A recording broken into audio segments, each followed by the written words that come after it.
And 6 months after that horrific shooting at Sandy Hook Elementary School, there is a renewed effort to pressure Congress into action. Gun control advocates have launched a 100-day, 25-state bus tour to keep the conversation about background checks alive. This as the White House and Vice President Joe Biden will host an event tomorrow in the hope of breathing new life into gun safety legislation. Joining us now is Democratic Congressman Joe Courtney of Connecticut. Good afternoon, sir. Good afternoon, Martin. You met with members of the Newtown Action Alliance last week, which, as you know, includes some of the victims' families from Newtown. How real is this renewed effort for gun reform after such disappointment following the failure of that background check bill? I think it's very real. You know, as part of the gathering that I attended, Harry Reid was there, who obviously is the gatekeeper for, you know, when and if this revote takes place. And he showed, in my opinion, steely determination that this measure is going to be revisited, that it's not going to be a, you know, ugly, watered-down version, that, in fact, it's going to maintain the principles of the original bill intact. And again, we had an impressive turnout from families from Newtown who came to Washington, D.C., who fanned out, obviously, in the members' offices in the Senate that are key votes that we need to switch, and actually have now begun even working on the House side, which, again, is going to be, you know, over the horizon, but obviously a necessary part of getting this done. These people, when they come, are the most powerful advocates you could ever imagine. I mean, these are smart, reasonable people. Victoria Soto's sister, who was there, who could be anyone's daughter, who's a sitting member of Congress.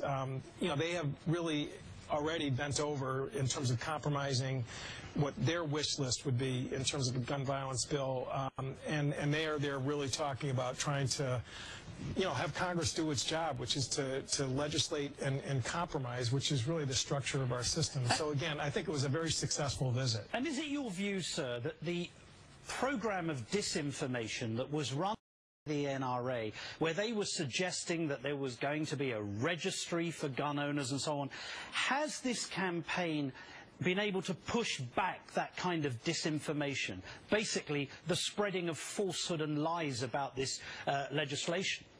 Well, certainly the polling seems to be steady as she goes in terms of the public's support for what I think most people think is common sense, that we should have comprehensive background checks at time of purchase and application for gun. People with criminal histories and mental illness are not allowed access to firearms, something which Justice Scalia recognized in the Second Amendment case was totally consistent with Second Amendment rights. So at this point, you know, maybe within the hardcore of their membership who, you know, get this unrelenting messaging, it may sort of stick with them. But I think, again, the broad public still, I think, is aghast that the Senate and the House have not moved quicker to deal with something that I think, again, most people recognize as pure common sense. Yeah, and most people also recognize that if students' loans go up in about 2 weeks, they'll double from the current, I believe, 3.4% interest rate to 6.8%.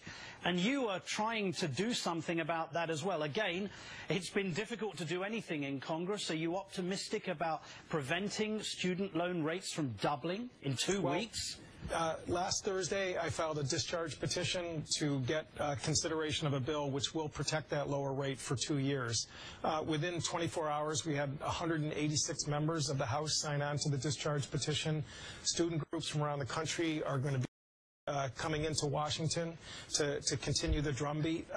Again, this is an issue which, again, has broad cross-section appeal across the country because people understand the crushing costs of student loan debt, which affects middle-class families by the tens of millions. Again, woe, in my opinion, be the leadership of the Congress who blocks this measure and wakes up in July with these rates doubling. Kids are now making decisions about enrollment for next September. We need to act right now. Congressman Joe Courtney, thank you, sir, so much. Thanks, Martin.